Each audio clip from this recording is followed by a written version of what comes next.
Pada video kali ini, kita akan mempelajari mengenai gelombang datar yang merambat ke arah sembarang yang menumpuk konduktor sempurna, di mana untuk bagian 6.2 ini, kita akan membahas khusus untuk bagian E yang paralel terhadap plane of incidence. Selamat menyaksikan. Langkah awal yang harus kita lakukan pada saat kita ingin menghitung gelombang yang dipantulkan oleh konduktor sempurna untuk gelombang yang arah rambatnya sembarang, kita harus melakukan penguraian sebagai berikut. Kita harus menguraikan komponen gelombang datar medan listrik yang paralel terhadap plane of incidence, di sini saya singkat sebagai POI, dan juga komponen gelombang datar medan listrik yang tegak lurus terhadap plane of incidence, yaitu POI. Pertanyaan yang timbul adalah, apakah itu POI? POI adalah bidang yang dibentuk oleh arah rambat gelombang dan garis yang tegak lurus terhadap perbatasan. Perhatikan gambar berikut. Jika kita memiliki dua buah medium, di mana medium 1 adalah medium tanpa rugi, dan medium 2 adalah konduktor sempurna, di mana kalau kita lihat dari sumbu-sumbu yang ada, ternyata konduktor sempurna terletak pada daerah Z lebih besar daripada 0. Langkah pertama yang perlu kita lakukan di sini adalah kita buat garis yang tegak lurus terhadap perbatasan. Jika kita mempunyai gelombang datang dengan arah rambat adalah vektor beta I, di mana vektor beta I ini membentuk sudut theta I terhadap garis yang tegak lurus terhadap perbatasan. Sekarang yang harus kita cari adalah bagaimana dengan POI dari kasus ini. Telah disebutkan bahwa POI atau plane of incidence adalah bidang yang di dalamnya bisa kita gambarkan vektor yang tegak lurus terhadap perbatasan dan juga vektor arah rambat. Berarti kalau kita lihat di sini, POI dari kasus ini adalah bidang pada slide. Sekarang yang perlu kita lihat adalah kita harus menentukan arah dari gelombang datar. Gelombang datang harus tegak lurus terhadap arah rambat, berarti di sini saya tentukan gelombang datar arahnya adalah ke atas, sehingga dengan menggunakan aturan tangan kanan, maka gelombang datang medan magnet arahnya adalah keluar dari slide, di mana arah keluar slide ini sama dengan arah sumbu Y, sehingga untuk gelombang datar medan magnet bisa saya tuliskan dengan notasi HYI. Selanjutnya kalau kita lihat, ternyata kita perlu menguraikan medan listrik yang datang sesuai dengan arah sumbu X dan arah sumbu Z, di mana sebelum itu kita harus menentukan dulu sudut yang dibentuk oleh gelombang datang medan listrik terhadap sumbu X ataupun sumbu Y. Di sini kita lihat bahwa gelombang datang medan listrik dapat diuraikan menjadi gelombang datang medan listrik yang berwarna merah, yaitu EMI dikalikan cos theta I, dan juga gelombang datar medan listrik yang berwarna hijau, yaitu EMI dikalikan sinus theta I. Gelombang datang ini dipantulkan, di mana gelombang yang dipantulkan akan membentuk arah vektor beta R, di mana vektor beta R ini membentuk sudut theta R terhadap garis yang tegak lurus terhadap perbatasan. Selanjutnya, kita perlu menentukan arah dari medan listrik yang dipantulkan. Pada saat ini, kita asumsikan bahwa ER arahnya adalah sebagai berikut.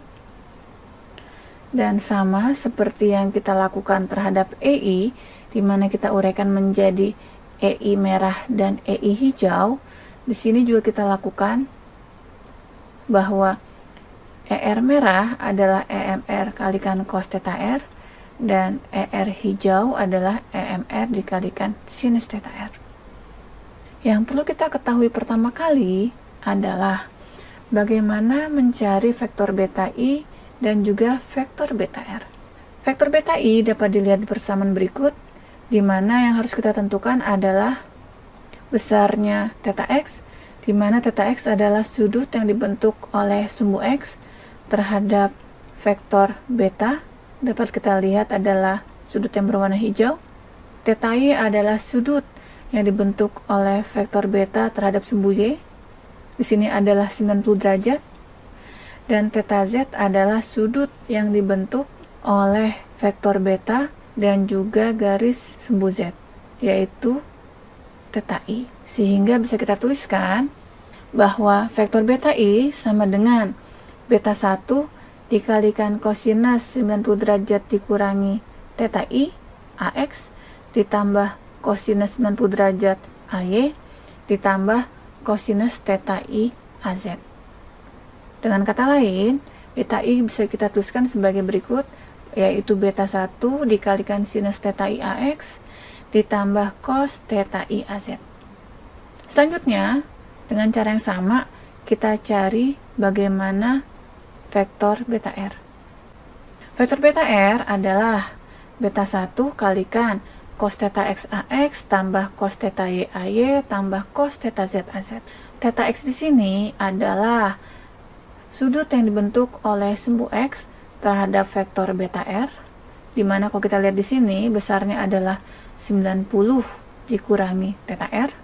Theta Y adalah sudut yang dibentuk oleh sumbu Y terhadap vektor beta R, di mana besarnya adalah 90 derajat. Dan theta Z adalah theta R, seperti kita lihat di gambar. Sehingga kita dapat bahwa vektor beta R sama dengan sekian, dan kalau kita sederhanakan, vektor beta R menjadi beta 1 dikalikan dan seterusnya. Di sini kita lihat arah rambat dari vektor beta R pada dasarnya merupakan superposisi dari arah rambat X positif, sehingga tanda di depan arah AX adalah positif, dan juga superposisi untuk Z negatif. Berarti tanda untuk bagian di depan AZ harus kita rubah juga menjadi negatif. Langkah selanjutnya, kita akan mencari persamaan medan listrik. Jika kita lihat di gambar, persamaan medan listrik total yang ada di medium 1 adalah E yang datang ditambah E yang mantul. E yang datang sendiri kita tuliskan persamaannya sebagai EMI dikalikan E dipangkatkan dengan minus J dikalikan vektor beta I dot R. Sedangkan E yang mantul kita tuliskan dengan EMR dikalikan dengan E pangkat minus J vektor beta R dot R. Beta I dan beta R telah kita hitung di slide sebelumnya.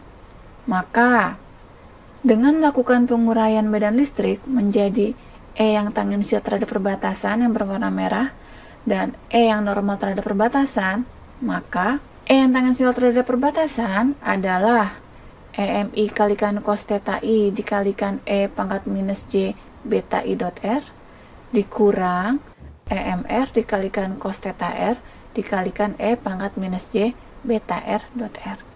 Sedangkan E yang normal terhadap perbatasan atau E yang hijau dinyatakan dengan persamaan sebagai berikut. Harus kita perhatikan di sini tanda plus dan minus pada persamaan yang berwarna merah dan berwarna hijau. Tanda plus menandakan bahwa arah dari E sesuai dengan arah sumbu positif. Seperti kita lihat, untuk persamaan yang berwarna merah, E yang datang searah dengan sumbu X positif sehingga kita beri tanda plus. Sedangkan E yang mantul untuk yang berwarna merah ke arah sumbu X negatif sehingga kita beri tanda minus. Sedangkan untuk persamaan yang berwarna hijau, keduanya kita beri tanda minus karena untuk E yang berwarna hijau baik yang datang maupun yang dipantulkan arahnya keduanya ke arah sumbu Z negatif. Langkah selanjutnya adalah kita terapkan syarat batas untuk medan listrik di mana E yang tangensial terhadap perbatasan bersifat kontinu. Kalau kita lihat di gambar, bidang batas adalah bidang Z sama dengan 0 dan E yang tangensial terhadap perbatasan adalah E yang berwarna merah. Sehingga E merah pada saat Z sama dengan 0 minus sama dengan E merah di posisi Z sama dengan 0 plus. E pada saat Z sama dengan 0 minus adalah E pada medium 1, di mana E yang berwarna merah kita tuliskan sebagai berikut. Sedangkan E pada saat posisi Z sama dengan 0 plus adalah E di dalam konduktor sempurna, di mana telah kita ketahui tidak ada gelombang datar yang bisa menembus konduktor sempurna, sehingga E yang berwarna merah di posisi Z sama dengan 0 plus sama dengan 0. Dengan melakukan substitusi dari dua buah persamaan ini ke persamaan yang paling atas, maka akan kita dapatkan bahwa EMI dikalikan cos theta I dikalikan E pangkat minus J beta I dot R dikurangi EMR dikalikan cos theta R dikalikan dengan E pangkat minus J beta R dot R pada saat Z sama dengan 0 minus sama dengan 0. Kemudian, dari persamaan ini, perlu kita masukkan harga vektor beta I dot R dan juga vektor beta R dot R, di mana vektor beta I, vektor beta R, dan vektor R telah ditampilkan di slide, sehingga vektor beta I dot R dan vektor beta R dot R dapat kita lihat sebagai berikut. Dengan melakukan substitusi, maka akan didapat persamaan menjadi sebagai berikut. Nah, di mana persamaan ini diterapkan pada posisi Z sama dengan 0 minus, sehingga dan mengganti Z menjadi 0 minus, kita akan mendapatkan persamaan berikut. Yang perlu kita ingat di sini, pada dasarnya Z sama dengan 0 minus adalah Z sama dengan 0, sehingga persamaan menjadi sebagai berikut. Yang harus kita perhatikan di sini, bahwa persamaan ini bisa terpenuhi sama dengan 0 jika dan hanya jika EMI sama dengan EMR dan theta I sama dengan theta R atau sudut datang sama dengan sudut pantul. Berikutnya, kita ingin menentukan persamaan medan magnet yang datang. Kita dapat menggunakan persamaan sebagai berikut, sehingga untuk mencari medan magnet yang datang, maka HI sama dengan vektor N beta I dikeroskan dengan E yang datang dibagi dengan eta 1. Beta I sama dengan beta 1 dikalikan sinus theta I AX tambah cos theta I AZ, sedangkan vektor N beta I sama dengan sinus theta I AX ditambah cos theta I AZ. Berdasarkan gambar ini, EI dinyatakan sebagai E yang merah AX dikurangi dengan E yang hijau AZ, sehingga HI dapat kita hitung menjadi sebagai berikut, di mana medan magnet yang datang adalah EMI dibagi eta 1 dikalikan dengan E pangkat minus J beta I dot R, di mana vektor beta I dot vektor R dapat kita lihat sebagai berikut. Selanjutnya, kita ingin menentukan medan magnet yang dipantulkan.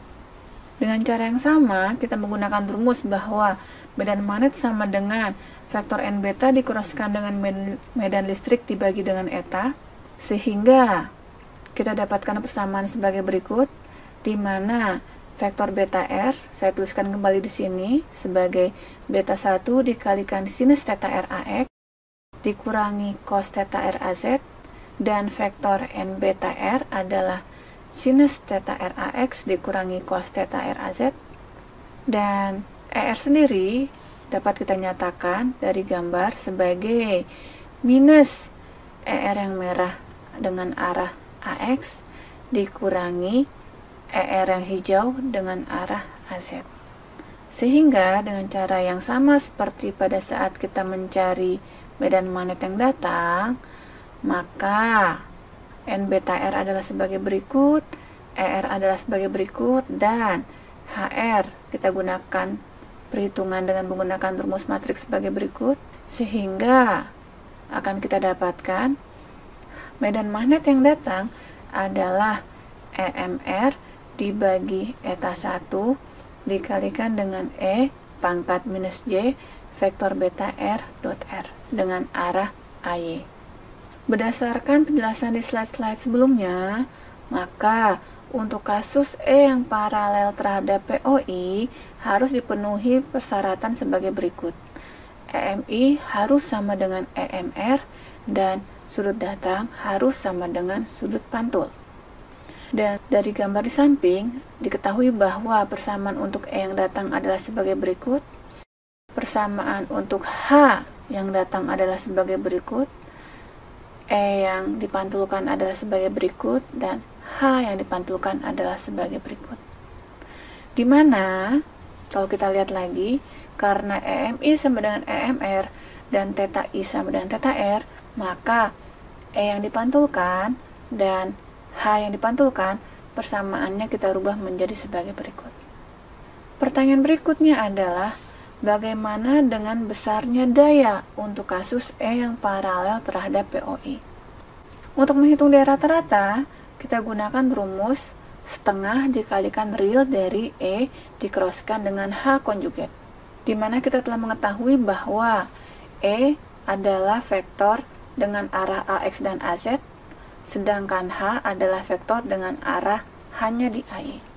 Sehingga dengan melakukan operasi matriks seperti ini, maka akan kita dapat bahwa rapat daya rata-rata adalah setengah dari real minus EZ dikalikan dengan HY konjugat dengan arah AX ditambah minus EX dikalikan dengan HY konjugat dengan arah AZ. Dimana kalau kita melakukan perhitungan di bagian sini, akan kita dapatkan bahwa hasilnya adalah 0. Sehingga rapat daya rata-rata untuk kasus E yang paralel terhadap POI menjadi setengah dikalikan real dari minus EZ dikalikan HY konjugat dengan arah AX. Dengan memasukkan harga EZ dan HY konjugat, akan kita dapat bahwa rapat daya rata-rata rumusnya adalah sebagai berikut. Terima kasih telah menyaksikan video ini. Untuk materi selanjutnya, kita masih membahas mengenai gelombang datar yang menembus konduktor sempurna untuk kasus E yang tegak lurus terhadap plane of incidence. Sampai jumpa!